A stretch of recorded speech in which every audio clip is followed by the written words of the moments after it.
Welcome to PAX Day 3! I'm Allison Chernetsky, the co-founder and CEO of Only by Midnight, and this is our flagship game, Ctrl Alt Deal, which we're going to be launching this summer in July. Oh, that's exciting, it's so soon.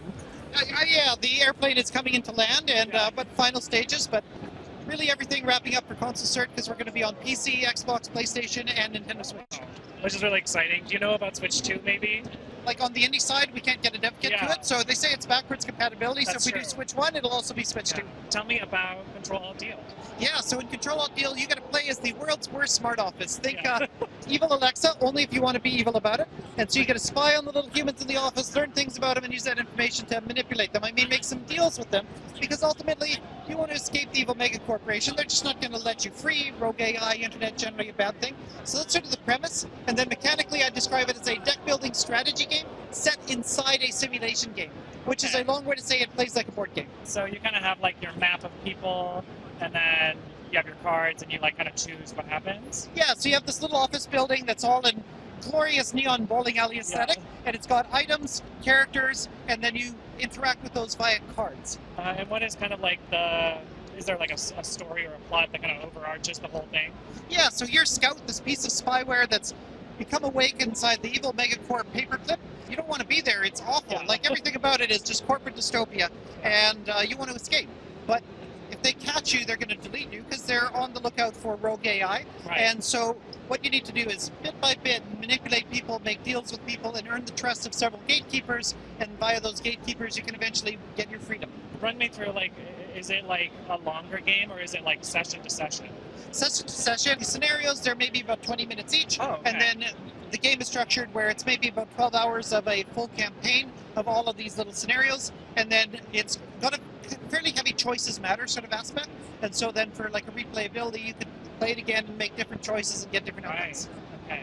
That was going to be my next question. Because I was like, whatever choices you make carry throughout the next parts of the scenarios, and then you can play again and start scenarios over again. I don't think you can play scenarios over again specifically, but there is that idea of persistence. Right. And so as you learn certain things about characters and as you build the relationship with the gatekeepers especially. Can you tell me more about your development studio? We founded in 2019. I was working in some serious game space, so think like a flight simulator, but for construction equipment. Okay. But the whole world went crazy, and the hobby project I've been working on, it's just like, you know what, lay me off, I'm going to focus on that. And so we created Only by Midnight as a wrapper around that. We launched that as Curve Space on PC, Xbox, PlayStation, Switch, and then this is our follow-up type. Well, I'm really excited to try it out. It's awesome. And just to see what's going on. Usually the card format, sometimes it like deters me because I'm like, cards again. But this sounds very exciting. I like the spying. Ooh, the cards are going to be very different in this one. Oh, okay. So usually in a lot of these card games, it's just pure numbers, right? Like 3 fire beats 2 water. Right. In this case here, which is more valuable, a card that makes someone like dogs or a card that makes someone eat a burrito? Oh. Very different card game. But how that might work strategy-wise is maybe you go through Laura's browser history, learn that she likes dogs. Then we can feed some targeted ads to Decker and make him like dogs. Now Right. they can become friends. Now he spends less time at his computer. Now we can hack him for resources. It's a little bit like Ocean's 11, or what's that, Ocean's 8?